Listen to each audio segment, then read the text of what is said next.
have entered the Prep Zone tonight. SEC football. Oh, I'm sorry. It's District 6-5A. Same difference. It's St. Paul's comes to Mandeville to take on the Skippers. Charles Tiger Edwards, John Satori. John, St. Paul's Wolves, what do they have? Well, they're really embracing this underdog role that they have this year. Every year in recent memory, it seems they've been predicted to win District 6-5A. Now Ponchatoula taking over that crown. But they've really performed well this year with a two-quarterback system. Rhino Krepke, Kenny Sears. Sears, the third leading passer on the North Shore. Of Krepke, more of a runner than Sears. That's what St. Paul's is going with tonight. Two-quarterback system. And it's funny that they're not picked to finish first because they won 37 out of 38 district games. So tonight, the Mandeville Skippers, what are they going to have for the St. Paul's Wolves? Well, they're going to have a big offensive weapon coming back off of injury. Last week, Parker Orgeron came back for his first game of the season, or second game, excuse me, had 4 touchdowns against Fountain Blue.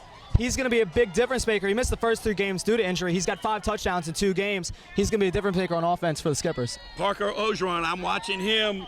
We're going to be saying that name a lot, I believe. His dad, Ed Orgeron, last year was the head coach at the University of Southern California and formerly the head coach at Ole Miss. So he's got some football lineage in his blood. Tonight, St. Paul's invades Terrio Stadium to take on the Mandeville Skippers.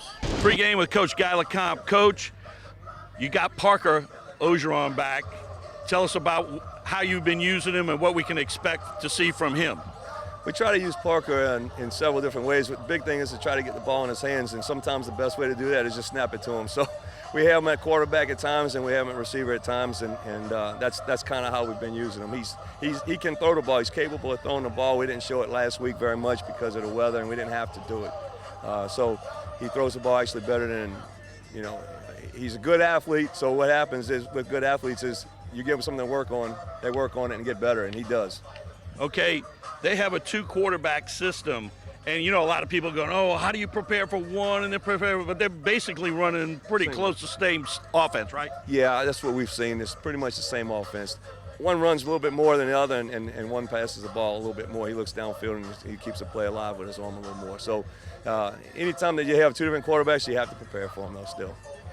Game like this, you've not had the upside of this game in a while, but a game like this could come down to the special teams. How do you feel in that area? You had to bring that up, Tiger. You had to bring that up. Sore subject there, I guess. But, well, just like we do any week, to be quite honest. We do put emphasis every week on special teams. We don't do anything different for a game like this. We feel that we're prepared every week with that. So, all right, defensively, You've been getting a pretty good job out of that defense. Talk about a little bit about them. Our defense has been the staple here, and we do try to hang our hat on our defense. I think that the defense was a big part of why we've had success in recent years. We try to put our best players on defense, and those guys, they buy into it. They watch a lot of film, and they take all the time that they need to prepare and ask the questions that they have to. And if they don't have it right, they continue to work on those things to improve. I mentioned to Coach Sears just a second ago, it's like being in the SEC every week in this district, isn't it? Oh, it sure seems that way. It sure does. And again, like I say every year, the records mean nothing. Records mean absolutely nothing coming into these games. The kids live in such close proximity that oftentimes they know one another, and the motivations are there. It makes our job easier in far as motivating anyway. Pre-game with Coach Ken Sears. Coach, we talked during the week. We're in the SEC, aren't we? It's a tough district, week in and week out. Mandeville plays a tough schedule. Ponchatoula's got a great team. Covington looks to be strong. Everybody from top to bottom. We played a tough game against Slidell. They got a really good team. They're much improved, so who knows what this week's going to bring. You do have a enviable record over the last few years. You're the hunted. So what's the mindset when you get ready to play a game like this? We just focus on preparing and getting better. All the rivalries and the relationships the kids have with each other, naturally it's going to bring out the best in them to begin with. So we just try to focus and prepare well, and you know, it's easy for them to get fired up. You don't have to say much, you know, when you play so many schools in a close proximity. You know, they all know each other. Mandeville's gotten Parker Ogeron back out there. That's added a little bit to their offense. I tell you what, he's got a great skill set. He's a good football player, and Coach LeCompte has done a great job utilizing him this year. You have a 2-quarterback system. How's that working for you? It's been working pretty good. You know, both kids have a different skill set, and so far we've been utilizing their skill sets to what helps our team at that moment, and so far it's been working for us. Austin means to kick this one off for St. Paul's, and it's going to be Corey Hollins at about the 8-yard line, going right side and brought down out there. It was number 30, Reed Perrin on the tackle, 5'8", 170-pound senior, wide out for the Wolves on special teams. Good open field tackle, John, to start the game. And first thing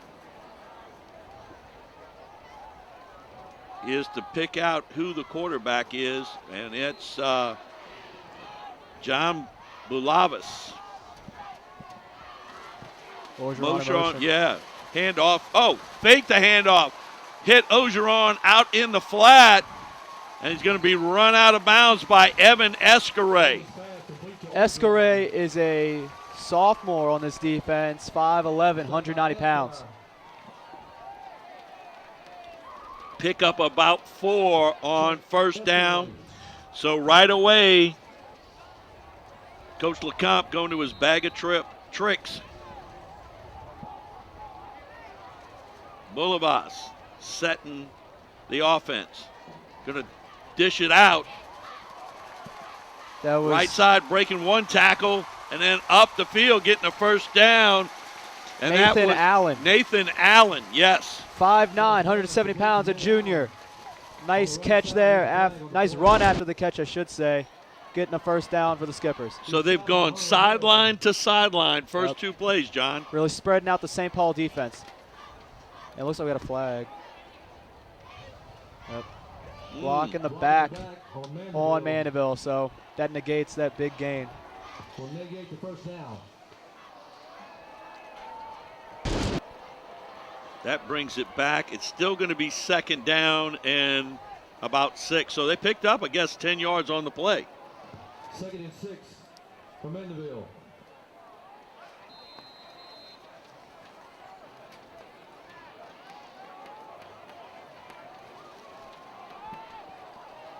So second down. Snap. Play action fake. Going to go deep on the post. Looking for Brant Moisant, 6'2", 175, a senior. Was running a little quick post pattern deep, and that one sailed over his head. Something I just need to point out, Nathan Allen getting the start at running back for the Skippers. That comes as a shock to me because running back Cody Nye is 9th on the North Shore in rushing. So kind of surprised that the junior gets the start over the senior here for the Skippers. Don't know if that's an injury situation. 3rd down, 6 now for the Skippers. 1 back. Boulevard. Almost picked. Almost picked. It was almost a pick 6 for Antoine Anderson. 5'7", 165-pound junior. Wow. Ooh, I could smell it going the other way for a second there. Ooh. Parker Pastorello on the punt. Looks like Derek Drago back deep for the Wolves. Pastorello to punt. They're going to have a motion. We're going to have a legal procedure.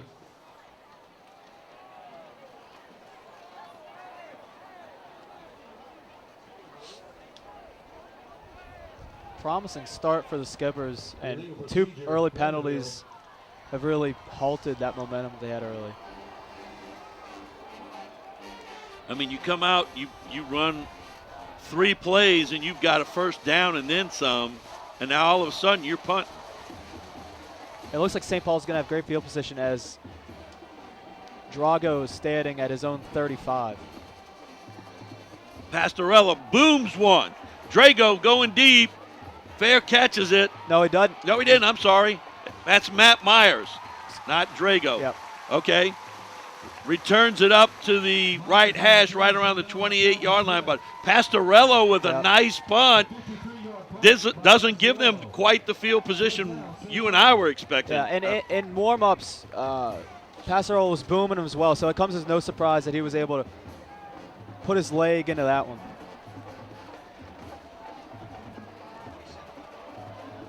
Looks like Okrepke's going to get the start at quarterback for St. Paul's to start. 2 left, 2 right for the Wolves. Motion. Quick toss out there. Complete. Nice tackle.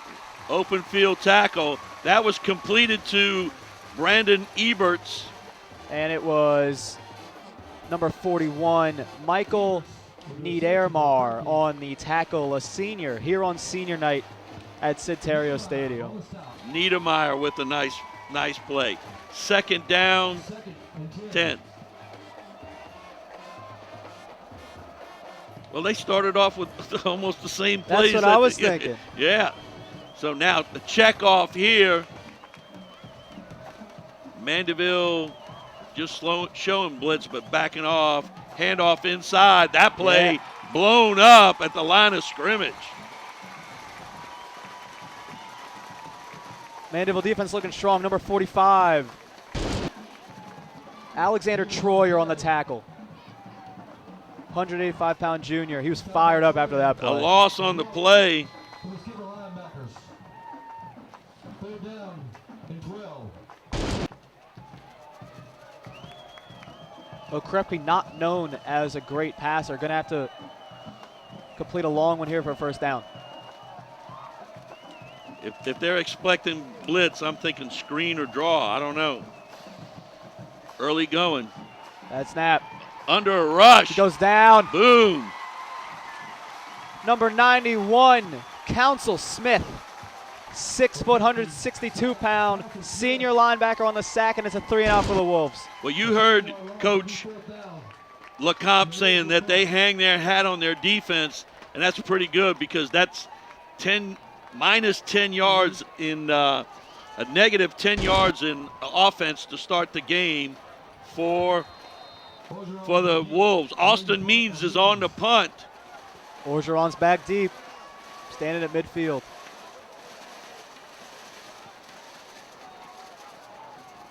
This one angles to the sideline. It's going to take a Wolves bounce to get down inside about the 37-yard line. So both teams have the football. Yep. And I don't think I'm stretching it when I said they both went backwards. Yeah. But Mandeville did show some signs of life, but penalties hurt them. Mandeville's defense answered the call, though, forcing St. Paul's into some negative plays. Now we have a conference at about the 40-yard line with the officials.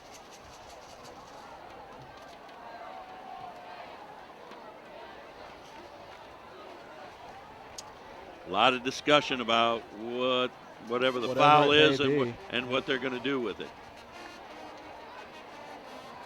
And here's the call. Personal foul, face mask against St. Paul's. So that's 15 free yards to the Skippers. Ooh, now this is going to be, I was going to say we're kind of right back where we started, but no. We're going to get a 15-yard mark off, and this is going to be great field position across the 50-yard line down to the 48. So early in this game, that's a big penalty. Yeah, absolutely. And let's see if they can capitalize on it. They being the Skippers. The Skippers. Yep.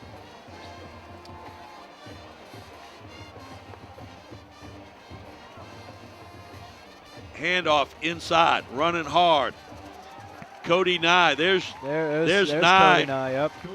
Gets a big chunk of yardage on his first carry of the night. Yeah. Cody Nye, the football guy right there. Yeah. Carrying the ball. That's a good chunk of yardage, like you said. Pick up about 6, second down and 4. Joseph Boulabas. at quarterback. On 2nd and 4. 3 to the bottom of the screen, 1 to the top. Going to dump it out again. Nye going to try to cut it back and run down defensively by number 86, J.T. Kinch, a 6'5", 220-pound senior defensive end. Ran that play down from behind. Yeah. Good hustle there by Kinch, as there was about 4 Wolves in the area, but Kinch going to be credited with the tackle. 3rd down 3. Pick up a 1 on that play.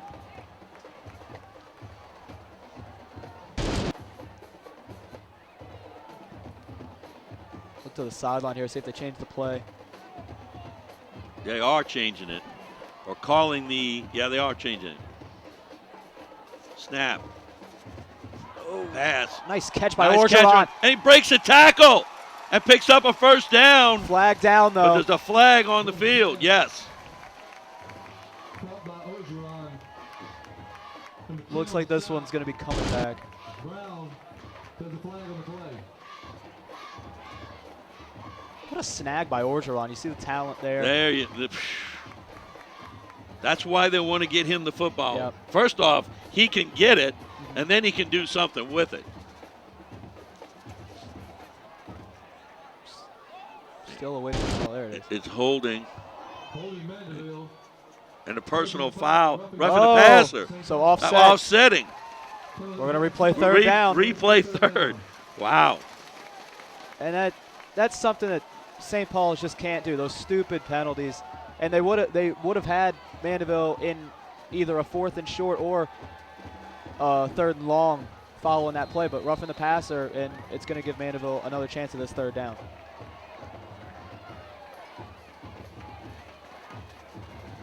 Play coming in from the sideline. Play clock at 14 seconds.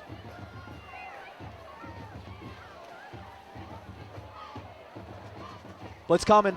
Boulevas rolls out, Oh! dumps it off.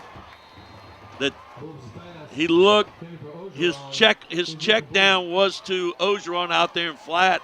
I thought it took too long and it almost got picked off. Almost got picked up by Evan Esquire, and if it would have been picked, it would have been a house call for St. Paul's. And that's 2 close calls early on for the Mandeville quarterback. All right, 4th down. Pastorello on, and Matt Myers deep. Parker Pastorello. That is, Matt Myers, deep for St. Paul's. With a little bit of a floater, going to drop down inside the 10-yard line or close to it, make it the 11. I thought it was going to get a little more steam. Yeah. It didn't. Sat down at the 11, and the Wolves will take over at the 11th. Not real good field position. So Mandeville has been able to flop the field mainly due to penalties from St. Paul's. And we still have yet to see Kenny Sears as Rhino Krepke still in at quarterback for the Wolves. And they go empty on the first play. 3 to the top of your screen, 2 to the bottom. Motion by Cowan. You're going to toss it out there to Cowan on the screen.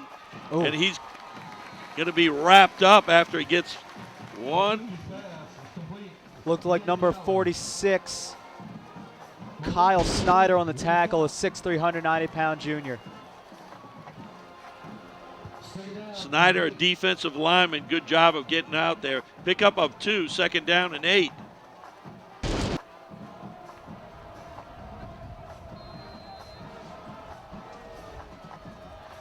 And now we're seeing a little bit of the old St. Paul's offense, I formation with a wing to the left. This is some old school football here. Play action pass, got a man in the flat, complete. And he's got room. Up the sideline, going to get knocked out of bounds by Hollins. Number 37, Mason Abear on the reception, 5'10", 185-pound junior. He'll play running back and fullback tonight for St. Paul's. First down, Wolves. And it's just as soon as he came in the game, he's right back out of it. They went old school for a first down and give them some breathing room. Now they're going back They're going new school.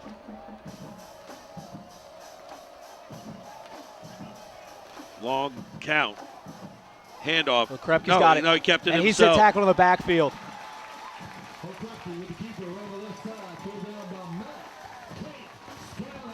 Matt Scanlon, a 6 foot, 225-pound senior on the stop. Early on, St. Paul's trying to run this read option offense, and Mandeville has not been fooled yet. Good discipline by the skipper defense. Everybody staying at home, reading their plays, reading their keys. They got motion. That was 2 guys in motion. They didn't call it. And that's a false start. That's a false start. There you go. The 37, I think it's Abear, and the tailback were both moving at the same time, Eberts. They didn't initially call that, but then there was illegal procedure. I'm going to say we're in the first quarter, midway through the first quarter, and I've got to think that they've got at least 5 penalties. Yeah, I was just about to make a point on that. St. Paul's is not going to be able to make those mistakes if they want to come away with a district win tonight. We got 2 and 2, 4 altogether.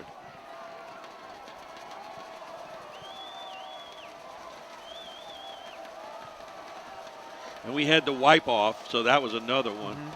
So 2 more on each team, or 1 more on each team. Yeah. He's going to run. So Krepke, they're going to run out of bounds over there. This Mandeville defense flying all over the field early on. And that's what they're going to need to win. They're going to need defense in a big way. And right now, they have stepped up. It's 3rd down and 2. 12. 3rd down and 12, yep. Yeah. Oh, Krepke going to have to pass again. This Mandeville crowd getting loud here on 3rd down.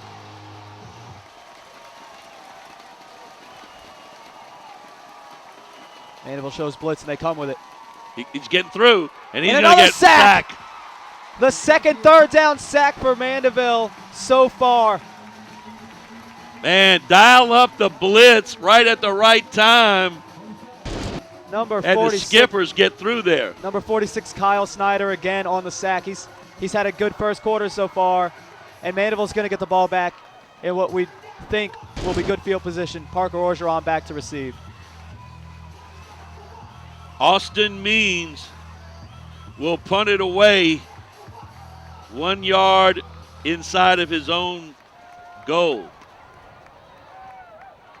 High punt, fair catch call for.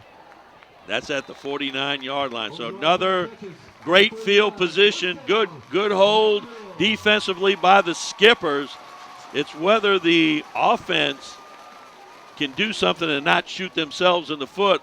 Pretty similar to what the St. Paul's Wolves offense is doing. So right now we've got ourselves a good defensive struggle. Who's going to break out first?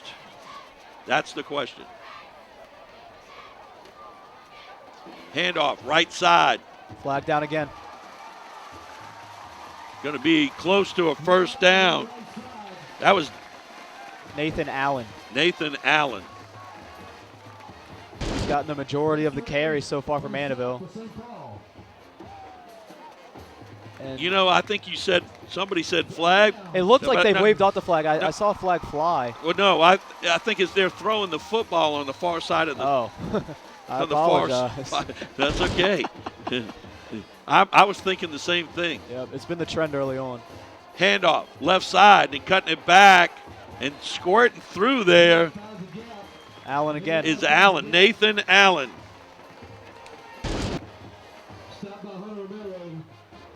And I get the feeling now Mandeville really settling in on offense. This seems like it could be a well-oiled drive this time, but we'll see. They're only 2 plays in.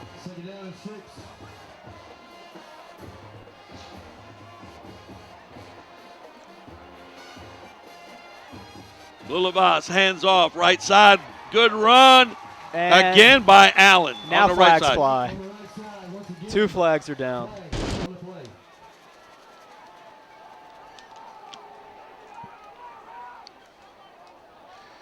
I think you called that flag 2 plays ago, and they just took a while to get to it. It looks like it's against Mandeville. Here's the call. Block in the back. Oh, wait a minute. We'll see if it offsets again. It's an offset. Wow. Illegal use of the hands and holding. Wow. Goodness gracious. And that really hurts Mandeville because that was going to be another first down on the Nathan Allen carry, but now. All right, help me out, John. What game are we in now? This is game number 6, am I correct? On the year? Yes, you are correct. Right. So there's just wait. I said this last week in the game we did last week, and it was too many penalties. This far in the season shouldn't happen. And there's the defense stepping up. JT Kinch helping make the stop along with Bernard Penn. Penn, a 5'11", 285-pound senior, going to bring up 3rd down and about 6, yes. And from my viewpoint, it seems like that was the first time the St. Paul's defense was really able to break through and stop the Mandeville defense for no gain on a run. Mandeville seems like they've been really pounding at the St. Paul's defense so far on the ground.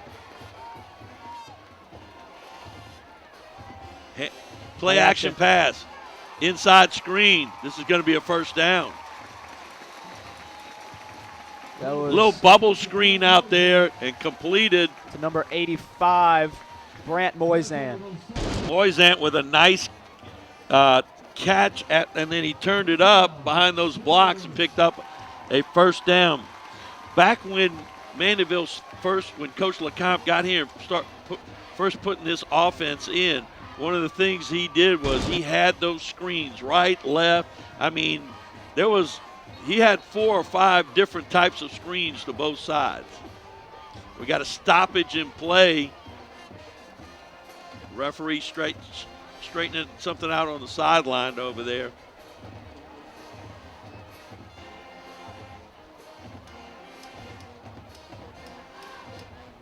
Looks like we're ready again for play.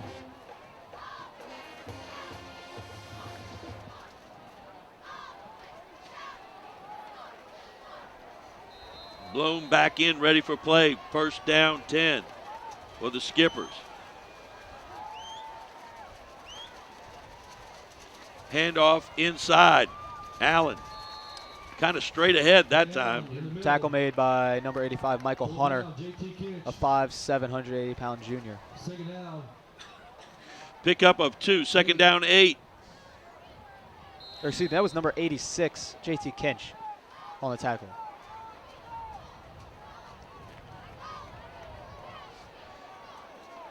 15 seconds on the play clock as the play's being signaled in. Down to 10 now. We're inside 30 seconds to go first quarter as well. Dropping. It's coming! And he goes down. And a fumble comes out late. That was Drago. Yep. Derek Drago on a backside blitz. St. Paul's has gone to that blitz 3 or 4 times tonight, and they finally got to the quarterback there. And that's going to wrap up the first quarter here. That'll end the first quarter here at Sid Terrio Stadium with the St. Paul's Wolves 0, Mandeville Skippers 0. St. Tammany Parish Public Schools, an A-rated school district. Graduates with the highest ACT scores in the state. Facilities with the latest technology. Safe and secure schools. A variety of sports. Fine arts. And learning to last a lifetime. I'm Superintendent Trey Foles, and this is where we educate every child, every day.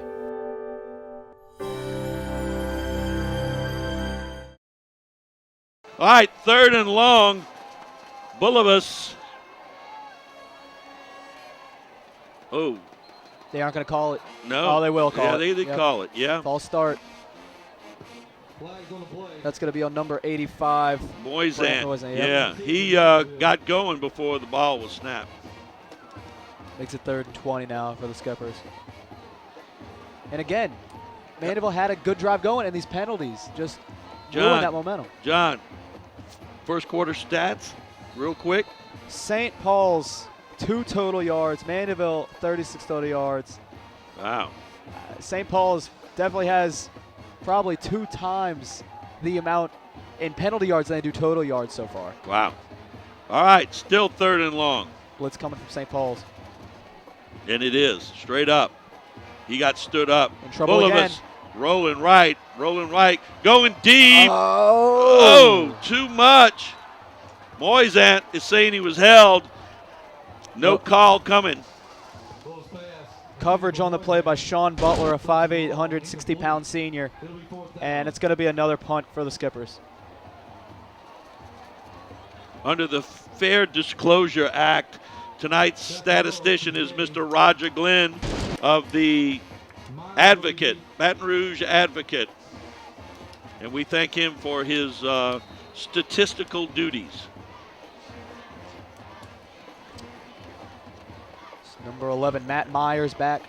Myers back to punt. Oh, no, I'm sorry, to receive.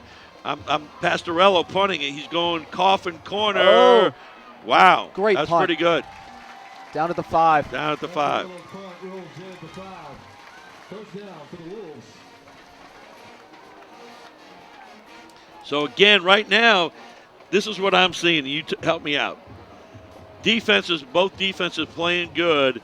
The field has been flipped in favor of Mandeville, but they have not been able to take advantage of it.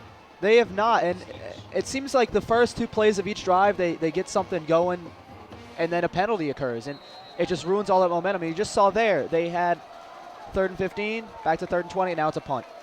Kenny Sears in at quarterback for St. Paul's for the first time tonight, and he's a big kid, 6'3". Motion, handoff inside, trying to make the corner, and does. Jalen McCleskey. Or that was Dominic Davenport. Oh, Davenport. I'm sorry. 2-3. Yep. 5'8", 180-pound junior. He's going to be one of the most dangerous targets at wideout, along with Jalen McCleskey for St. Paul's tonight. We haven't gotten to see them really so far tonight, though. Pickup of 6, 2nd down and 4. So nice pickup there.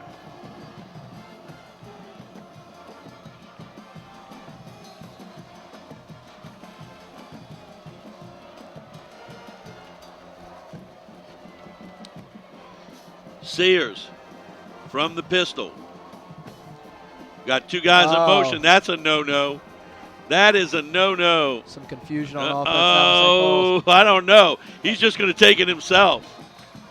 It looked like no one on the St. Paul's offense knew what the play even was there. Sears just took the snap, looked around for something, and ran, and now a flag comes out. And I'm going to say that's going to be against Mandeville. They came out late. Oh, it's a personal foul. Right now. And they're moving the ball forward. It's going to be against Mandeville. Unsportsmanlike conduct. 15 yards. I would venture to guess somebody said, how come there was not a penalty for 2 guys being in motion at the same time? That would be my guess. On first down. And right now, both teams have gotten the advantage of the other one when the other one commits penalties. Now, out of a hole, Sears has the ball out to about the 25-yard line instead of the 5. So he dumps it complete. Cade Cowan tries to step out of a tackle. And wrapped up by Parker Pastorello, the 5'10", 170-pound senior. Punts. He punts. He kicks. He's the defensive back. Good open field tackle by him. 2nd down and 7 for the Wolves. When that pass first complete, it looked like it might have been a first down, but again, great pursuit by the Mandeville defense. Motion, high snap, handed off inside. Blocking in there real good. Davenport on the carry, picks up a first down. Davenport on the carry. Niedermeyer with the stop. I believe that's the first down. First down, Wolves. Third first down for St. Paul's tonight. As this offense just has yet to get going. But now Sears in at quarterback, and he's got the offense working well here on this drive. Michael Niedermeyer on that last tackle. Motion. And that was 2 guys in motion, too. And he's got room up the to the 40. The back went in motion, and the wide receiver stepped back. 2 guys in motion, not called. Nice carry by Brandon Eberts, the biggest offensive play for St. Paul's tonight, and they're in Skipper territory for the first time. Well, I mean, I could be wrong about that. I'll call our resident referee expert at halftime, Mr. Kevin Mumphrey, and get him to weigh in on those last couple of plays. First down at the 40. Motion, snap. Sears looking. Screen. Run down by number 45, Alexander Troyer. Troyer smelled that one out and was able to bring down Davenport. A gain of about 2, second down, 8. Again, St. Paul's trying to spread out this Mandeville defense with all these motions, and it just hasn't been working. Mandeville's pursuit and discipline has just outsmarted the St. Paul's offense so far. But St. Paul's is driving. Handoff inside. Missed tackle. And a first down, another first down by Davenport right there as this drive continues. From about the 5-yard line, now down to the 26-yard line. The Wolves have been able to move the football, running it. And it all started with that unsportsmanlike conduct penalty down near the goal line.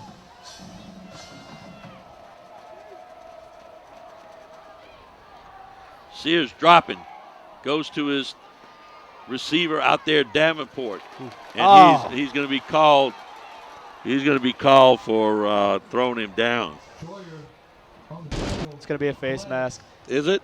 It either that or a horse collar, Tiger. Yeah, that's what I thought. Horse collar. We're going to have a discussion. Either way, it's 15 free yards for the Wolves.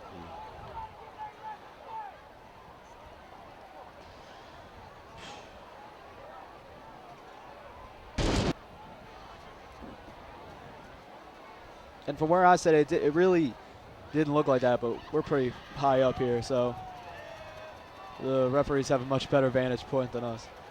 Personal foul. Horse collar. Home crowd does not agree with that. And looks like it's going to be first and goal for the Wolves. First team in the red zone tonight. We'll see if they can capitalize on it. Big drive here. Big drive here to start the second quarter. Handoff inside. Trying to make the corner. And it might be in. He is in. He is in. Jalen McCleskey gets in the end zone. A little speed option right there. Hand off to him, and he gets it in the end zone. They go real wide. And I got to say, a pretty impressive drive. Absolutely. And did you notice a trend there for St. Paul's? No penalties on that drive.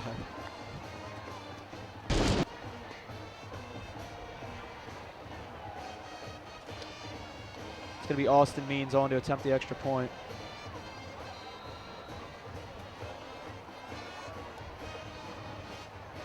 Means for the kick. We have a whistle. And a flag. Whew.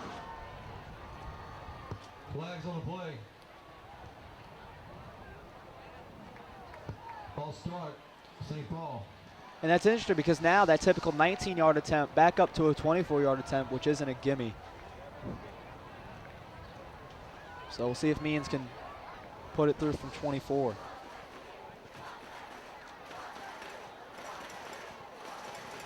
Chance to put his team up 7-0 here in the first half.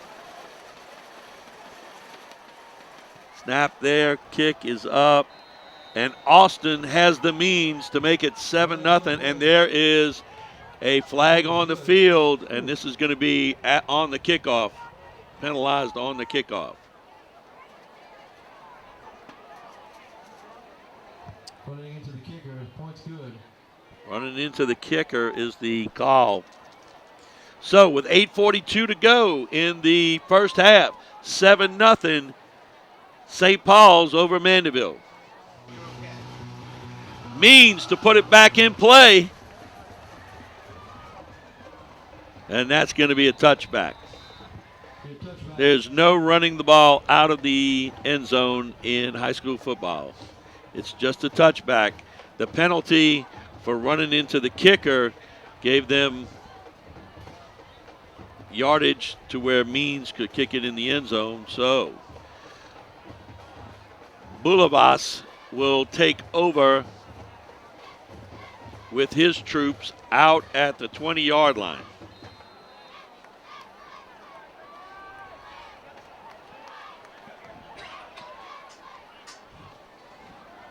Well, he's motioning out and back. Handoff inside. Oh, that's Cody Nye. The ball was snapped to Parker Ogeron, and he handed the ball off to Cody Nye. He ran the football. So a little more of that using Ogeron in some kind of way, either as a decoy in that case, or as a target. Yeah, it was talked about in the pregame. He can throw the football pretty well, so they're going to try to use him at quarterback and wide out, and you saw him at quarterback right there for the first time tonight. 2nd down, 8. Handoff, left side, right side, excuse me. 9. Oh. Breaks the tackle, hits Ball's the turf. Loose. Was he down? He's down. He's down, I thought so. He's down, and it's a first down, or close to. And now they move the chains. First down, Mandeville.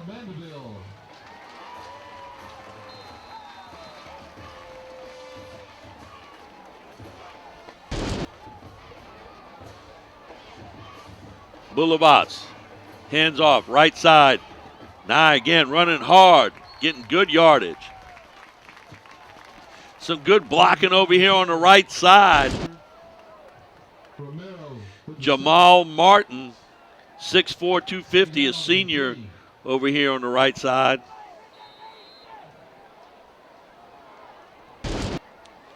Cody Nye getting a lot of carries here on this drive. Running hard for the Skippers.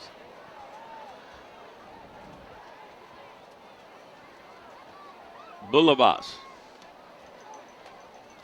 Hands off. Going right again. Trying to be run down. That was number 1, Derek Drago, hanging on for dear life to bring down Nye on the edge that time. And a first down for the Skippers. So back-to-back first downs here have gotten the Skippers up to near midfield. 6:50 to go.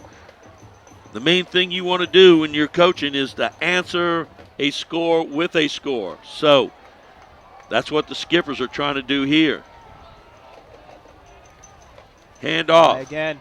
Nye. Oh. And he's going to be wrapped up by Tremaine Chapman, 6'2", 310 pounds. Chapman grabbed a hold of him and didn't let go. 2nd down, 10.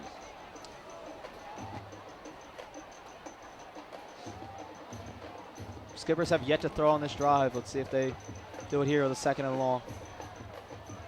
Boulevas. 3 steps, dropped. Going deep. Intercepted. Picked off. Number 6, Antoine Anderson, 5'7", 165-pound junior, ends that threat from Mandeville. Boulevas just, to me, he just got back and he kind of whipped it out there. Didn't see that safety sitting back there. And that's the 3rd bad pass from Boulevas. First drive, a dropped interception that would have been a pick 6. And then on the 2nd drive, a dropped interception. And finally, the St. Paul's defense makes Boulevas pay with their first turnover of the night. Okay, from the pistol. Motion. They hand off inside, running hard. Number 37, Mason Abear, 5'10", 185-pound junior. He has a reception, gets his first carry, and it's a good gain on first down for the Wolves. Going to bring up 6 yards on that one. Going to bring up 2nd down and 4. And you can just kind of tell that the Wolves have a little more get up and go on offense. They got a little more confidence than they had in that first quarter. They're running the ball better. So good defensive takeaway by the Wolves. Now they're going to try to add to their lead, but they're going to call timeout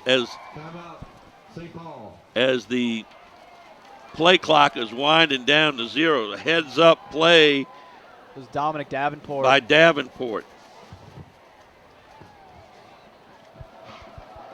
All right, we're back. 2nd and 5. Coming out of the timeout, Sears with 3 receivers to the bottom of your screen, drops, looks to the top, dumps it off, no one over there, and that's a big gainer. It was Davenport again. Just a little swing pass out there. He looked off to one side deep and then came back and dumped it down to him. There was nobody covering him. So to me, a breakdown in coverage.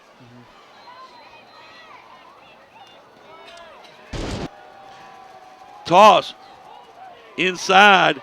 Cade Cohen on a little end around, and we got a flag. It's going to be a hold on the edge by St. Paul's.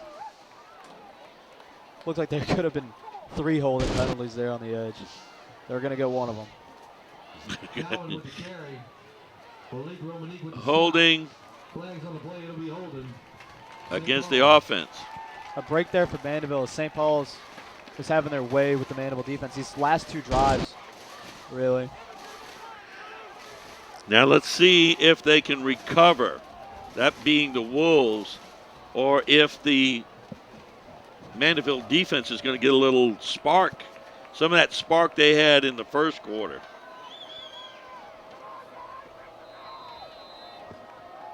First down at 20.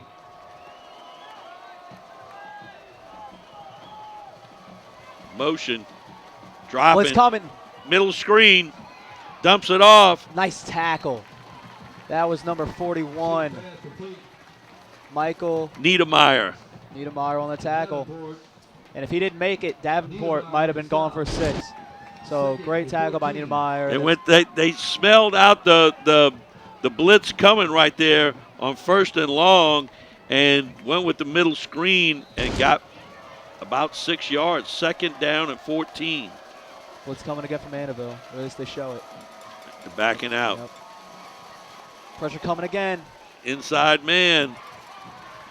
And that was going to get hog-tied and thrown down by a whole crew of skippers. McCluskey on the reception that time. That play right there is called a read screen. That receiver runs and turns, right? If he's open, that's directly where he's going. Yep. If he's covered, then they're going to go to basically the back, running that little out in the flat, out and up in the flat. So you're reading this, and it's going to end up being a screen. 3rd down. 3rd down and 11. Sears. Oh, wasn't Over his expecting head. it. He's going to fall down on it. And wow. Mandeville's going to get off the field.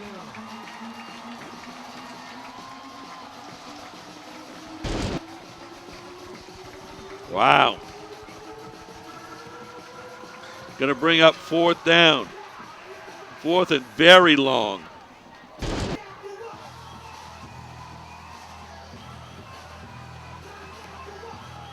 It'll be Orgeron and Hollins back deep to receive the punt. And now there's no St. Paul's players on the field.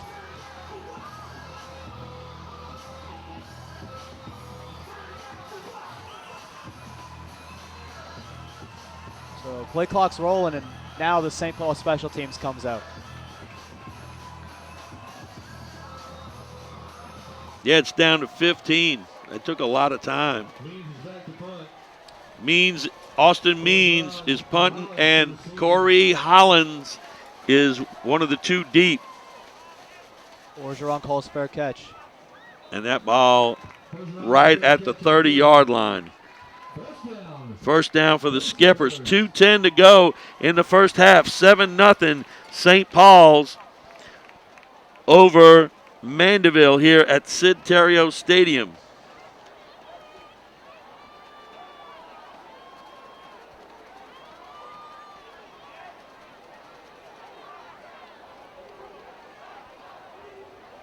St. Paul's with the best drive of the night, a 95-yard drive, resulted in their only score.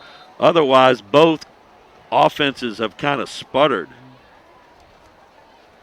Boulevas delivers, complete, Moisan. And he's going to be close. Yeah, he's going to have a first down. That one was sharp and right to the point. Yep. First down, Mandeville.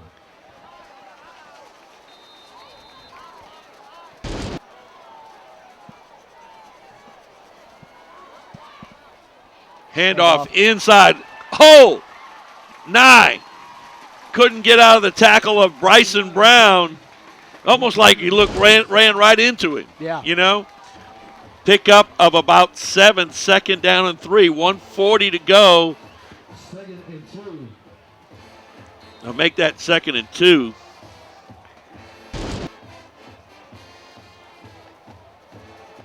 Boulevas, handoff inside, and they're going to be a yard short. I don't understand what Mandeville's trying to do on offense. They've got now 1:17 to go in the half, and they're running the football, and not even to the outside, up the middle. Well, I think we got to have a timeout. Oh, no, he's stopping the clock to check out whether there's going to be a measurement. It's short from here. Yeah. No. Oh, they're going to give it a first down? No, they're going to bring it out and measure it. But if I was placing some dollars on it, I'd say short. But I'm not, because I don't like to give away my money one way or the other. It was about that short, as the referee shows you. That great close-up by cameraman Kevin Mumphrey.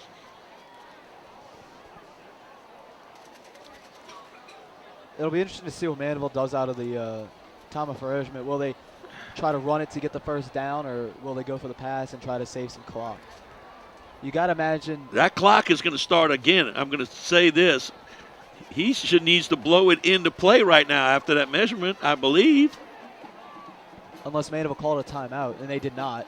According to the scoreboard, it says they have 3 left. So, and now he's rolling it now. That's what I'm thinking now. See, here's Mandeville showing no urgency on offense. Right. Well, the clock will stop once they get a first down, if they get one.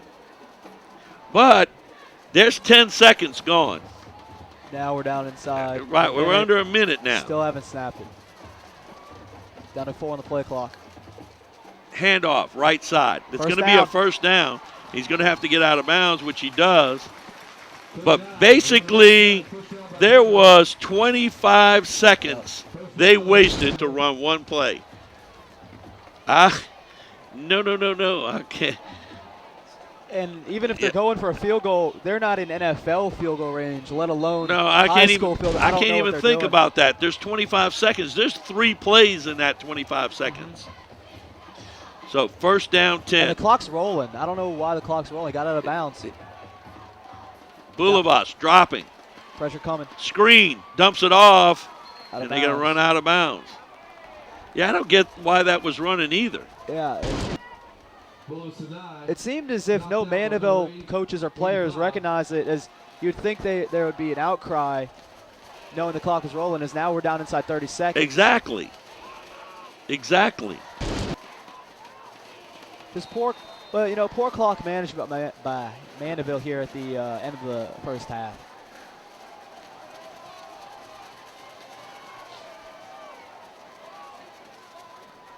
Snap, Boulevas. Under a little bit of a rush. Escapes one. Looking up the field. Going to launch it on the sideline. Incomplete for Ogeron. Defense by Brown. Going to bring up third down. And I'm going to say this. I thought this drive started pretty promising, but it bogged down once we hit this spot right here. It's been the story tonight for Mandeville. They start these drives very strong, and then it seems the third or fourth play, something goes down, whether it's a penalty, poor clock management, whatever it may be. These drives keep sputtering out for the Skippers. Third down, 10.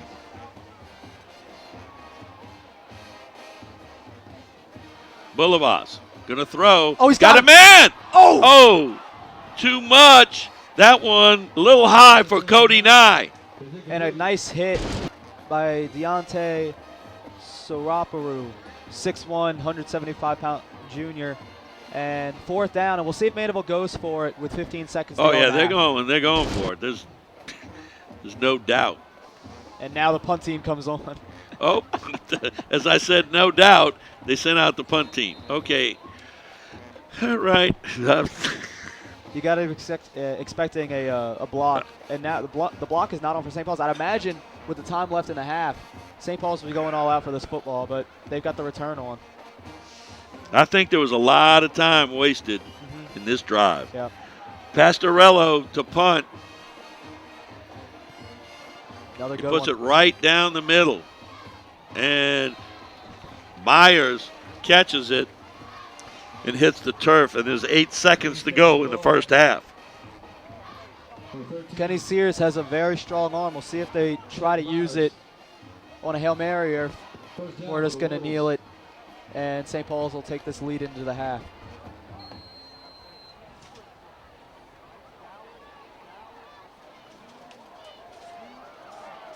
And now a timeout. Mandeville. Timeout, 8 seconds to go in the first half. 7-0, St. Paul's over Mandeville. Too many men on the field. Real quick, coming out of the timeout. St. Paul's takes a knee.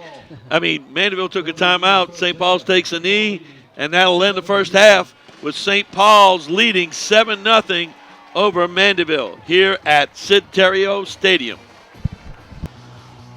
Parker Pastorello to get us kicked off in the second half. St. Paul's 7, Mandeville nothing from Sid Terrio. We've got 30 minutes left. Matt Myers is deep for the Wolves. High kick, short, fielded at about the 18. Run up and tackled by about 3 Skippers at the 24-yard line. It's number 87, Will Kenyon, returning that kick. I bet he didn't think he'd be returning a kick tonight. He got his hands on it, though. Quick update statistically from our statistician for tonight, Roger Glenn from the New Orleans Advocate. Total offense, both teams in the first half, the same number, 81 yards. A defensive struggle, but On first down, Sears takes a snap, handoff. Davenport cuts it up and is tackled at the 26 by number 23. That was other side. Malik Remeneg on the tackle. Gain of about 3 on the play. 2nd and 7 as St. Paul subs in and out.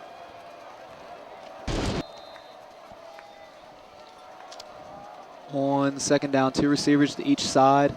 Sears in the gun. Sends a man in motion. Takes the snap. Handle Davenport on the counter. Cuts it up. 30 and tackled to the 35 by number 45. That was Alexander Troyer. And a first down for St. Paul's to open the second half. in the first half, St. Paul's had a 95-yard drive, and Jalen McCleskey took it on the speed sweep 12 yards out to get their only score, and they're running the football here early second half. On first down, 2 receivers, 1 to each side. Man in motion. Sears takes the snap. Pitch. Davenport cuts it up, and he's tackled in the backfield. Number 41, that was Michael Niedermeyer, who's had a great night tonight for the Skippers, and gives his team a boost. And it's going to be 2nd and long, 2nd and 13 to be exact. A little more of what they did in the first quarter versus the second quarter, and they get it off before. Throw deep and dropped. That was dropped by number 83, Cade Cohen, a 6'1", 170-pound senior. And just like that, it's 3rd down for St. Paul's. But I was just about to say when the play started that they were ahead of the game. Look, Mandeville's not getting ready. They're like looking to their sideline for the defense. And they got that, luckily, ended up incomplete pass. On 3rd down, trips to the left side, 1 receiver out right. Sears in trouble, dumps it off, and it is going to be wrapped up in the backfield. Pass complete to Dominic Davenport. He was wrapped up by number 30, Matthew Scanlon, and it's a quick punt for St. Paul's. They used that pass in the first half and got big yardage. Yep. Scanlon on the spot, and he did not let go. Again, that pursuit from the Mandeville defense working well. Austin Means on to punt. It's going to be Orgeron back deep along with Hollins. Snap, punts away, Boom, driving them back. It's going to take a bounce outside the 20 and takes a Mandeville bounce and down right at the 20. So 80 yards ahead of the Skippers as they look to tie this ball game up. 50-yard punt there. Nice punt right there. If it had a little bit of a roll, that looked like it could be a 60-yarder, if not more. All right, so Mandeville comes out for their first drive of the second half. And it looks like Parker Orgeron is the quarterback. Trips out to the left, 1 out right, 1 man in the backfield in the shotgun. Orgeron takes a snap, speed option to the left side. Orgeron breaks a couple tackles, dragging defenders to the 25-yard line. Gain of about 5 on first down. For a minute there, I thought he was going to pitch. Decided to tuck it. Good choice. And got 5 yards, positive yards on first down. Now, Bulavas, the traditional quarterback, is back in the game, and it looks like he's going to be the signal caller. And he will be, with 2 receivers out to the right, 1 to the left. Orgeron in the backfield. And now Bulavas is going to be spread out. Orgeron takes a snap at quarterback, hands it off, and it breaks a tackle to the 30, and that was number 3, Nathan Allen. And he's near a first down. Going to be a little short, about 2 yards. No, I'm sorry. First down, Skippers. They put the down marker down short. I was going, oh, it's short. Interesting formation there from Mandeville, catching the St. Paul's defense off guard there. They'd run a similar play out of that in the first half. So designed, of course, to get the ball into Orgeron's hands. On first down, Bulavas takes the snap, handoff. Allen dragging defenders to the 40. Going to be at about a yard shy of that first down. Nathan Allen is having himself a game. 5'9", 170, going up against a front line that's got 5'11", 285, 6 foot, 250, 6'5", 220, 6'2", 235 from St. Paul's, and getting some good yardage, second down and a yard. Bulavas in the gun. 2 receivers out left, 1 to the right. Takes the snap. Handoff. Allen one more time to the 40. And he's going to have a first down, it looks like, and it will be. He comes up limping. Looked like he had kind of, didn't have. Yeah, lost his foot in there. He's trying to make his cut. Right, and comes up limping. And now Cody Nye back in the ball game at running back for Mandeville. Cody Nye, the football guy, back in on 1st and 10. Boulevas has 2 receivers to the left. The receiver out right is Orgeron. He's got man coverage. Look out. Takes the snap. Handoff. Nye cuts it up. 45, 50, down to the 45-yard line of St. Paul's. First down, Mandeville. The best Mandeville drive we've seen so far tonight, Tiger. Crisp, very crisp, and they're running the football. Something St. Paul's did during their drive for their touchdown. Run the football. They found something. They're trying to stick with it. On first down, we'll see if they run it one more time. 9 in the backfield. Orgeron, along with another wide out right, one to the left. Handoff. Nye. He's got a whole 40. Fall down to the 37. Gain of about 8 or 9. That time they came with outside linebacker blitz. Nye cut it up inside that linebacker blitz on the left side. Big yardage, 7 yards, 2nd down, 3. St. Paul's has been going with these outside blitzes, and it finally bit them. They show blitz again. Boulevas in the gun. Takes the snap. Drops. Going to throw. Quick throw, and it is a great effort, but it's going to be dropped. And they get away from the run, and it doesn't work. That was intended for Porter. Tyler Porter, incomplete. And just when it looked like Mandeville, St. Paul's at the mercy of this Mandeville offense, it's now 3rd down. 3rd down and 2. So Orgeron is the lone man out right. They're going to have 2 receivers out left. Big down right here. Nye is to the left of Boulevas in the gun. And they look to the sideline for the play. We'll see if they change it with 11 on the play clock. Orgeron now moves closer to the O-line to the right. Boulevas takes the snap. Handoff. Nye cuts it up. First down. 35-30, 25-20, 15-10, 5. Touchdown. Touchdown, Mandeville. Cody Nye, the football guy, ties up. Well, not ties up, but gets his team 6 points and a chance for them. And, oh no, is a flag down? Orgeron pleading his case. Oh no. Everybody's coming back to the line of scrimmage.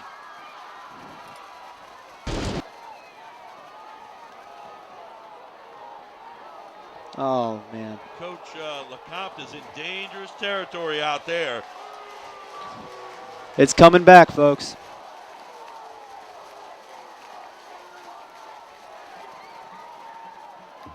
They have Holden. Wow. See if we have another offsetting. Oh, We do. wow. Oh my goodness. Offsetting fouls, and we're going to replay 3rd and 2. The 3rd time we've had offsetting fouls. 3rd time we've had that. Wow. So we're going to What an electrifying run by Cody Nye that will not go in any record book. So now Nye subbed out. Looks like we're going to have number 30, Matt Scanlon, who's a linebacker, coming at running back. So 3rd down and 2, one more time. Can St. Paul's make a stop now? They break the huddle. Orgeron is going to be in the backfield. And it looks like some confusion on Mandeville's end, and now the referees are backing it up.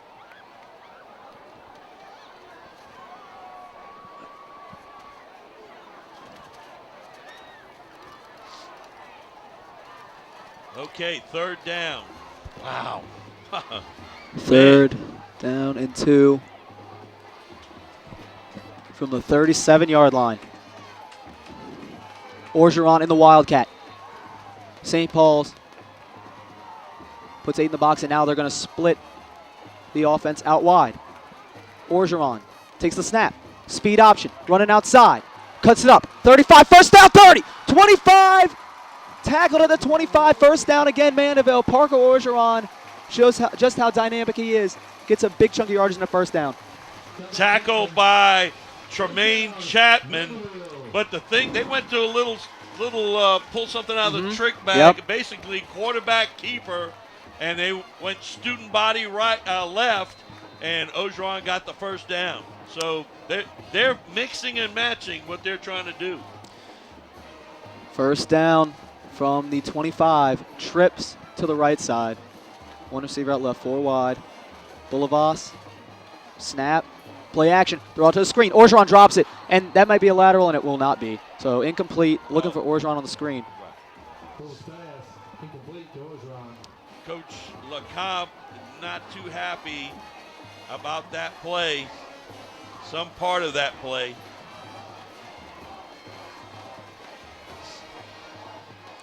So 2nd and 10. And they'll line up. With the incomplete pass, it's 5:56 to go in the third quarter. Mandeville's really controlled the clock well in the quarter, and they better get this play off. They're down to 10 on the play clock, and they're not even set yet.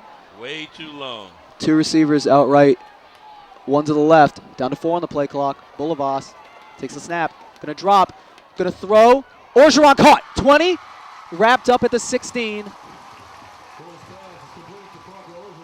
That was number, and we got an injured player. That was number 15, it looks like.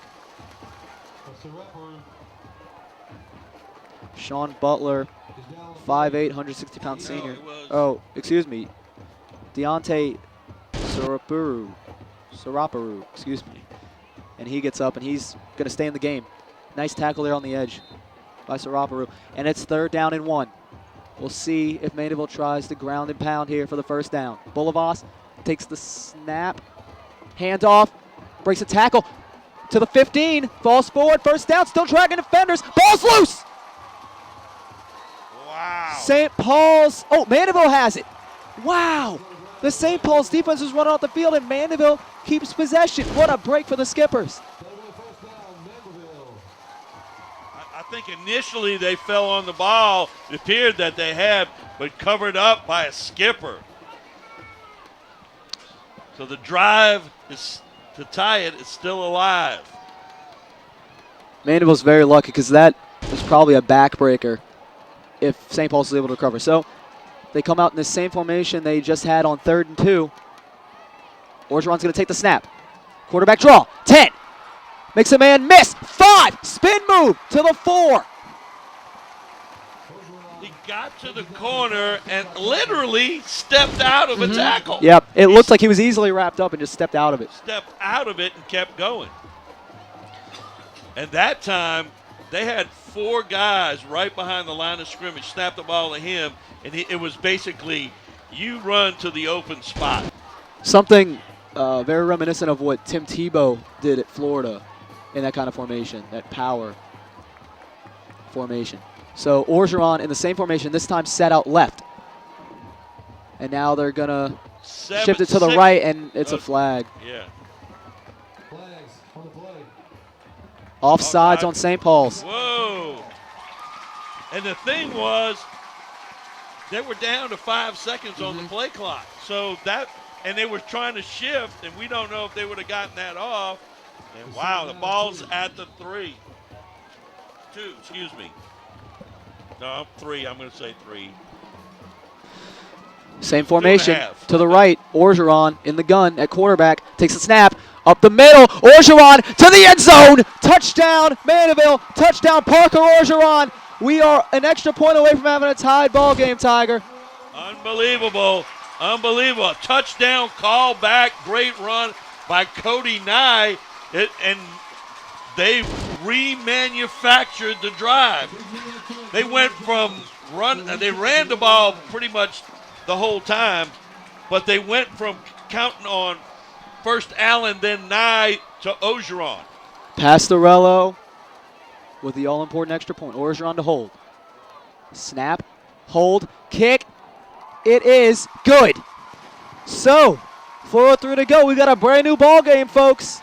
The score, Mandeville 7, St. Paul's 7. Parker Pastorello to kick it for Mandeville. Sid Terrio Stadium is rocking, folks. 7-7 with 4:03 to go, third quarter. Matt Myers deep. Pastorello kicks it away. Good kick, and it's going to be a touchback.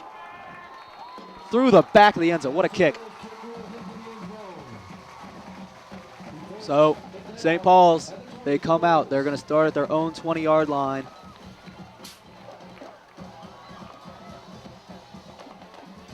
Kenny Sears still in at quarterback. We haven't seen much of Ryan Okrepke since that second drive of the ball game. Well, Sears came in and directed a 95-yard drive, and he's looked pretty sharp when he's thrown the ball. But they didn't start this half doing that. They ran the ball. Let's see where they go now. They're going to hand it off up the middle. 25 to, 24. He passed the 20 to the 24. That was number 22 that time. Francois Elzy on the carry. His first carry of the night. Gets 4 or 5 on the play. It's going to be second down.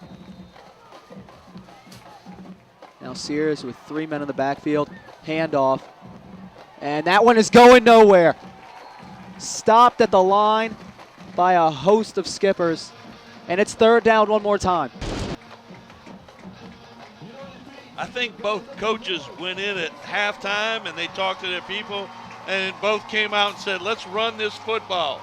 Yep. And that's what we've seen. Passes few and far between. Sears in the gun. Tries to draw Mandeville off sides. Not working. Now looks to the sideline with 15 on the play clock.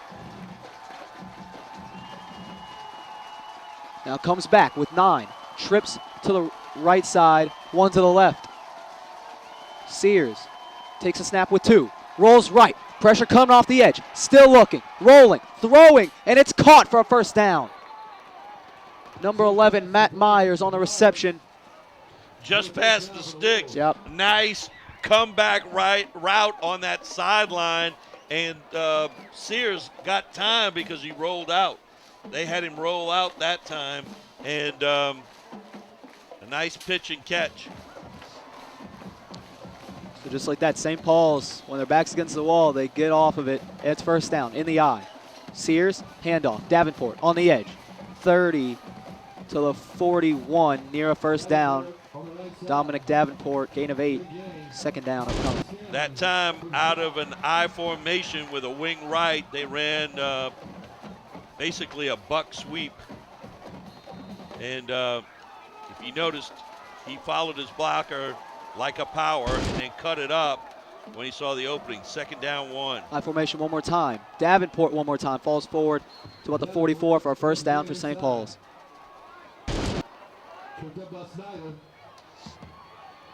Dominic Davenport's been very busy tonight. He does it. He plays wide receiver, and you see him there at running back. Little scat back who, 5'8", 180 pounds, but he can find an opening. Back to that wing right eye. Sears under center. Ooh, and almost draws Mandeville off sides, but he won't. Now they will look to the sideline with 14 on the play clock. Those defensive linemen shouldn't get drawn out. They should be looking at the football. That's their job. Look at the football. So now Sears comes back under center with 3 on the play clock. Takes the snap. Handoff Davenport on a counter. Outside. 45. And dragged out of bounds. That was number 23, Mark Romanique. Basically went back to that sweep again where they hand the ball off and he gets out around the end and cuts it up at a 90-degree angle when he can read his blocking. Pick up of a 4-3, second down 7. Back in the gun is Sears this time. 2 receivers, 1 to each side. Handoff up the middle. And it is going to be stopped at midfield. That was number 22, Francois Elzy. And it's third down, and expect this Mandeville crowd to really get into it right now. And they, as soon as I say that, they all come to their feet. Huge play for both teams here with 1:09 to go, third quarter. St. Paul's is going to show 2 receivers to each side. Sears in the gun, takes the snap. Rolling left, pressure coming off the edge. Flag down, still rolling, hit as he throws, and it's intercept! No, dropped! Ooh, Parker Passarello almost had the interception, but a flag's down. Let's see what the call is. I got to think hold it in the location where it was thrown. And here's the call. No penalty. They must have wiped it off. 4th down. 4th down and 5, and St. Paul's is going for it right away. No huddle up or anything. Sears trying to draw them off sides, and it's not happening. 15 on the play clock. We'll see if they run a play. Whoa, talk about roll the dice, folks. And it doesn't look like they're going to run one with 6 on the play clock. clock. They're going to call timeout. Are they going to call timeout? Or are they going to take a penalty and punt it? They will take the penalty. It's going to be delay a game, bump them back 5 yards, but that's more room to punt.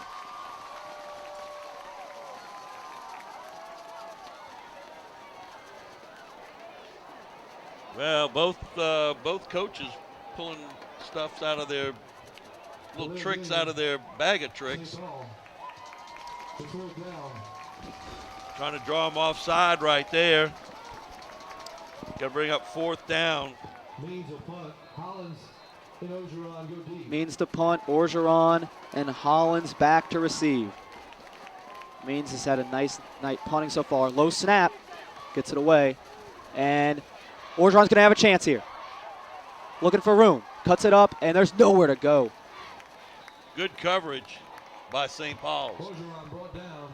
So the Mandeville offense comes back out. Fresh off that scoring drive that tied it up with 42 seconds to go in the quarter. Dylan Davis in on that stop for St. Paul's on the punt return.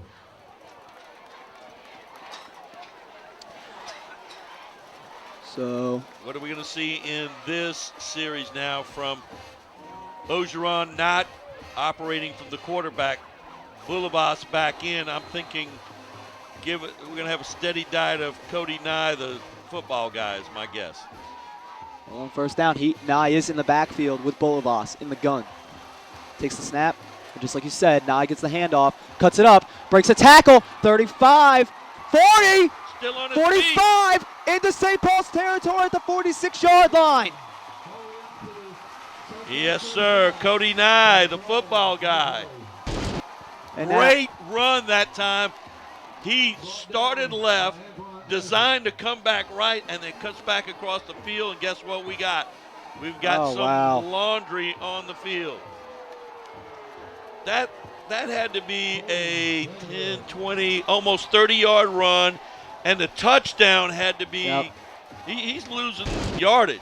Absolutely. He'd be over 100 yards if not for those penalties there. I got to think. So now it's 1st and 10. One more time. And clock's rolling down to 20 seconds left in the 3rd quarter. St. Paul 7, Mandeville 7. Skippers looking to take the lead on this drive. Boulevas in the gun. Takes the snap. Drops. Steps out of the pocket. Gonna go deep. Over the middle. Get a man! Caught! 50, 45 to the 43. Moisant with that reception. What? You know what? That was the best throw of the night by Absolutely. Boulevas. Step back, no rush, delivered the ball on the numbers. Moisant, boom. And on that note, we got 15 minutes to go. We got a tied ball game. A great one here at Citerio with the score. Mandeville 7, St. Paul 7. Come back for the 4th quarter. St. Tammany Parish Public Schools, an A-rated school district. Graduates with the highest ACT scores in the state. Facilities with the latest technology. Safe and secure schools. A variety of sports. Fine arts. And learning to last a lifetime. I'm Superintendent Trey Foles, and this is where we educate every child, every day.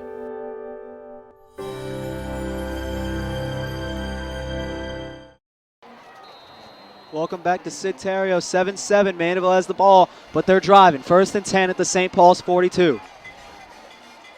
Boulevas has 2 receivers out left, one to the right. Takes the snap. Blitz coming. Complete. Moisan breaks a tackle. 40. So let's be 35. 30. 25. Stiff arm out of bounds at the 21.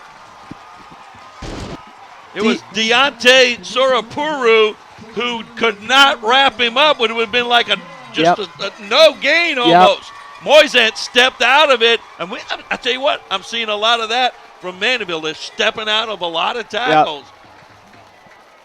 Man.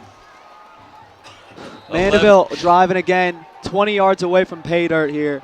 Bullivas in the gun, 2 receivers out right, 1 to the left side. Takes the snap, handoff, Nye, and Nye is going nowhere. Tackled by number 52 that time. That was Dylan Davis. So Cody Nye finally gets wrapped up early there by the St. Paul's defense. Gain of 1, 2nd down and 9 for the Skippers. 2 receivers to the right, 1 to the left. Bullivas with 9 on the play clock calling signals, and now Orgeron that is Moisant coming left side. Handoff, Nye up the middle to the 20, to the 15, to the 10-yard line. Near a first down. It's going to be close. Great balance right there. It seemed like he was going to be down, but he was able to get his hand and kind of almost crawl a little bit. Great run in there by Nye. 3rd down and 1. Look for Nye here. Trips to the right side, 1 to the left, 4 wide. Bullivas snap. Orgeron keeps himself, and he's in the end zone! Touchdown Mandeville! Touchdown Parker Orgeron! The Skippers lead 13-7. They snuck Orgeron in there at quarterback. You said it. Nye's going to get it. Yep. Everybody else thought it. No, Orgeron with a run. Parker Pastorello on to make it a 7-point game. Parker Orgeron, 4 touchdowns last week against Fountain Blue. 2 more tonight against St. Paul's. Pastorello on to attempt the extra point. Orgeron holding. High snap. And it is a line drive kick that is through the uprights. So, we got a good one. 10:29 to go. Mandeville takes their first lead of the night. The score, the Skippers 14. The Wolves of St. Paul's 7. Pastorello to kick off for Mandeville. The Skippers have their first lead of the night, 14-7. Matt Myers back to receive for the Wolves. And here's the kick. And it will be a touchback. So 80 yards lie between St. Paul's and a tied ball game. And you know what's Kenny Sears, I've only seen him throw 1 deep ball, and you got to imagine he's got a pretty strong arm being as tall as he is. Oh, he can throw the football. Again, they came out here, both teams came out here in the second half and have decided to run the football with a few passes in between. We'll see if that trend continues now that the Wolves are down 7. Sears drops, throw over the middle, caught. Myers wrapped up at the 25. That was number 30, Matt Scanlon. Scanlon with a great open field tackle. Just boom. You're not going any. You got it. Good crossing pattern. Here's the key about that play. That was a 1-yard loss. That was a crossing pattern. And Scanlon made the stop. So, just like that, 2nd and 12. And remember, St. Paul is only 2 total yards in the first quarter. It's felt like the same trend here in the second half. On 2nd down, Sears takes the snap. Drops, throw, caught over the middle. 35, and a nice tackle at about the 33 by Pastorello. And it's going to be about 3rd and 3. Timothy Bedford on the reception. Nice catch right there. Hey, with pressure on Sears, I got to give it to him. He got rid of it for the completion, and it's 3rd down. 3rd down and 2. Big play for St. Paul's. And a big play for the Mandeville defense. Yep. They're going to come out in the eye. Sears under center. Snap. Rolling left. He's going to throw. Low to the ground. And it is caught. Is it? No signal. There's no call, so they're going to, as It's- long as that took. It's going to be a first down. They marked the ball down. Wow. First down, Wow. St. Paul's. No indication by either referee that the ball was called. They run together, and I don't know. Yep. Don't know. But right now, it's a completion. Yep. That's all that matters to St. Paul's. They've got trips to the right this time. Man in motion, jet sweep. And it is going. Oh, he breaks a tackle. But Fumble. Then tackle. No. Oh, okay. Yeah. Looked like it might have been, but hung on to by number 4, Chris Coyne. And he gets about 3 yards. Oh, that was him breaking through. I thought it was a fumble. Could have easily been as he got hit in the air. Very dangerous play, but St. Paul's holds on to it and lives to fight another day. It's 2nd and 7. Sears in the gun, trips to the left side, 1 to the right. And 2 men in motion again. That's fine as long as they get set. And now a stoppage, and it's going to be a false start on St. Paul's. And I think there was a third person got involved. That one looked a little bit different than the 2 men in motion that we saw in the first half. I don't know exactly what it was, but it just looked different. I think a third person got involved in that. So 2nd down, and now according to the scoreboard here at Sid Terrio, 2nd and 12 for St. Paul's. Clock running, 7:50 to go in this one. Trips to the right side, 1 to the left. Sears sends Coyne in motion one more time to the left side. Takes the snap, bad snap. Drop, they're going to throw a screen, and it's batted down. God. It's batted down. That was Alexander Troyer. Almost had a pick. That would have been a pick 6 Yep. right there. And it is 3rd down. They had that play. They had double screen, one on either side right there. As I was looking to the top of the screen, think they were going there, and no, 3rd down and 11. And what I want to see out of St. Paul's, I want to see them take a risk downfield. I just haven't seen it tonight. And if there's any time to do it, now would be the time on 3rd and 12. 2 receivers to each side. Sears in the gun. Takes a snap.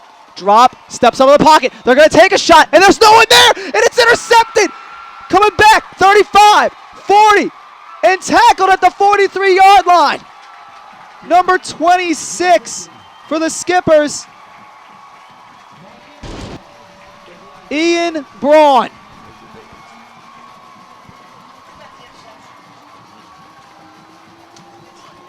Braun.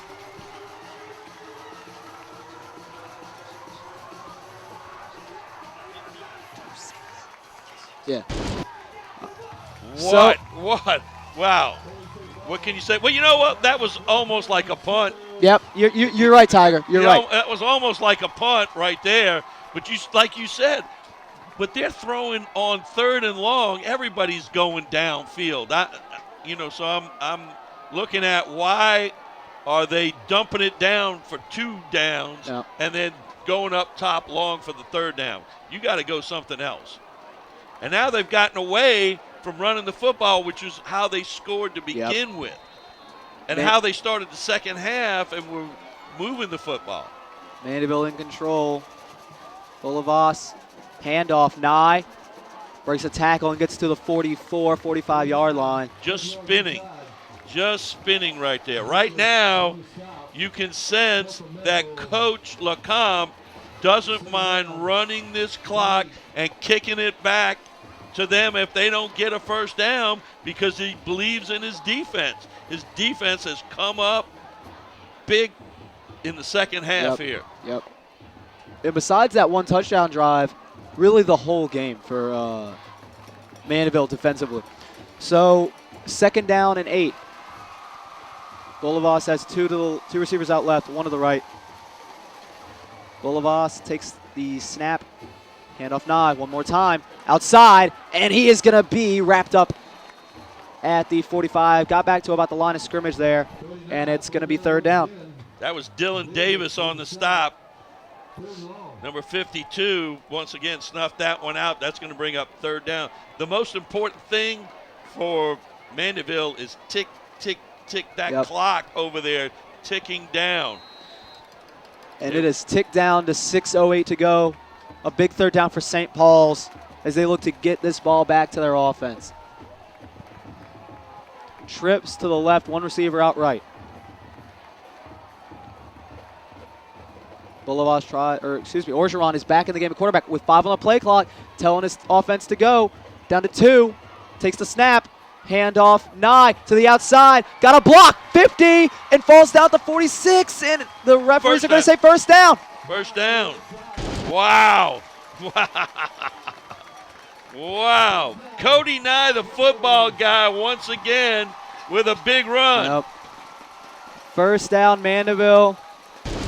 And they're 5:36 away from a District 6-5A victory. And, 2 more first downs, this one will probably be over. They can pick them up. Orgeron still in the game at quarterback. The thing is, because I know exactly what you just said there, the thing is, you don't want them back to back. Oh, and it's false start on Mandeville. You can't have this happen right here. Yep. It would have been more, I believe it would have been more than just 2 first downs. But you don't want them to have, because I can tell you, I sat in a game with 2 minutes to go in it and said, I need 2 first downs, and I got them on the first 2 plays. Yep. Then we had to kick the ball over. Luckily, we intercepted the pass late in the game to win the state championship, but I was thinking 2 first downs. I didn't know that I was going to get them back-to-back on back-to-back runs. On 1st and 15, Orgeron still in at quarterback. He keeps it himself. 50, breaks a tackle, 45 to the 41-yard line. Like a flash. Wow, this guy is a pure athlete right here. If they have some kind of pass play out of that, I got to think that if he faked and he started to go and the old Tebow stand up and fire something, if they've got that, boom. 11 yards on first down, and it's 2nd and 4 with 4:19 to go. Orgeron in this power shotgun sort of formation they scored their first touchdown on. Orgeron with 4 on the play clock, takes the snap, running, looking for room, and it is going to be, he breaks a tackle, and now he's going to be stopped at the 40, and it's going to bring up third down. That was a little different. They had the 3 guys over there, and he's been running to that side. This time, it was kind of like a juke step, and those 3 guys came to this side, and that play never really developed. And he couldn't step out of that tackle, so it's 3rd down and 4. Orgeron is going to be the quarterback on probably the play of the game so far. 3rd and 4 at the St. Paul's 40. 3:31 to go. Orgeron at quarterback in the gun. 8 on the play clock. He's waiting till he takes the snap, and it's going to be an end around, and falling forward. They're not going to give it to him. It's going to be a yard shy of the first down. It was. I got to tell you, I thought we got a little too crazy right there. I think if he'd have just kept it out around to the right side, I think they have them outnumbered on the right side. So look for that. Mandeville is going to go for it on 4th down to pick up a first down. It don't come any bigger than this. No, they're going to, just when you say it, like I said it, they're going with a different formation. Bullivas is the quarterback. Hey, Cody Nye, the football guy. 5 on the play clock. Down to 4. Can they get it off? Down to 2. To 1. It's hit 0. No, coach called timeout. Timeout, Mandeville. Coach called timeout. Took too long getting the play in. We have a timeout with 2:34 to go in this one. Mandeville 14, St. Paul's 7. All right, we come back. We had a punt when we left last time. The Mandeville offense is on the field again. 2:34 to go. 4th down. Orgeron is the quarterback. He takes the snap. Keeps it himself. Falls forward. Yeah, he got it. He's got it. Big first down. Huge play right there. Sid Terrio is going nuts. And there's 2:29 left. And there's a St. Paul's player down. So we'll take a timeout for injury. 2:29 to go. Mandeville 14, St. Paul 7. All right. We come back. 1st down. Mandeville looking to run out the rest of this clock. The injured player on the play was St. Paul's Deontay Saraparu. Good to see him walk off under his own power. But the clock's rolling. 2:22 to go. 1st down to the 34. Trips to the left, 1 to the right. Orgeron still in at quarterback. Blitz coming. Snap to Orgeron. Keeps himself on the left. Ooh. Cuts it up. And goes to the 30-yard line before being brought down. Oh, my goodness. Mr. Jonathan Pacone put a major hit on one of the Wolves and knocked him down as Parker got he got 5 yards on the play. 2nd down and 5. More importantly, the clock is ticking away. Yep. St. Paul's has 2 timeouts to go. Not using them yet. It's 2nd and 5. 93 seconds to play. Again, this power formation with Orgeron at quarterback. 7 on the play clock.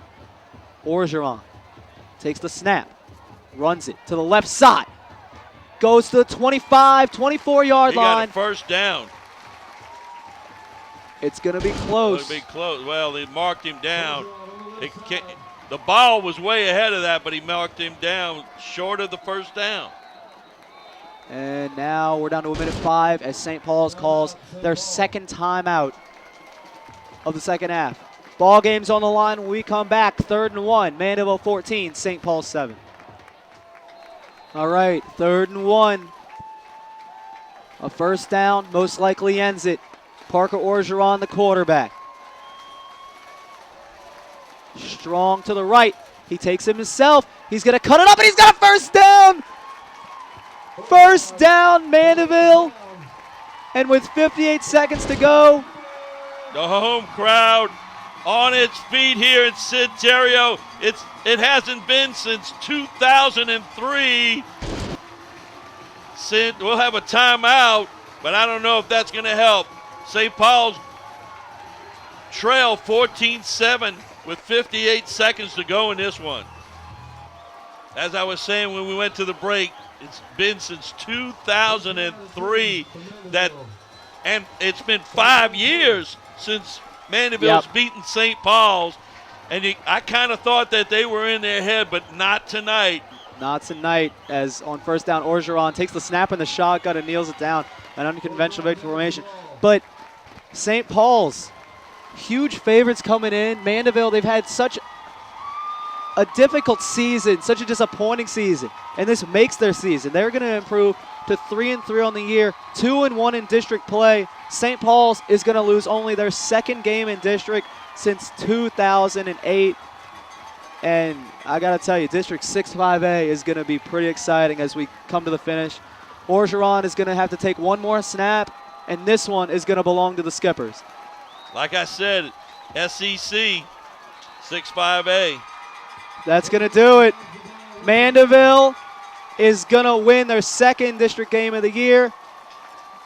The final score in this one is going to be Mandeville 14, St. Paul 7. Tiger, take it away. Well, we're going to send our thank yous out to the people that brought you this game, starting with our superintendent, as I try to speak louder than the home crowd who's loving this. Superintendent Mr. Trey Foles, our director of broadcasting, Dr. Melody Swang. Sideline camera tonight, Rhett is sharp.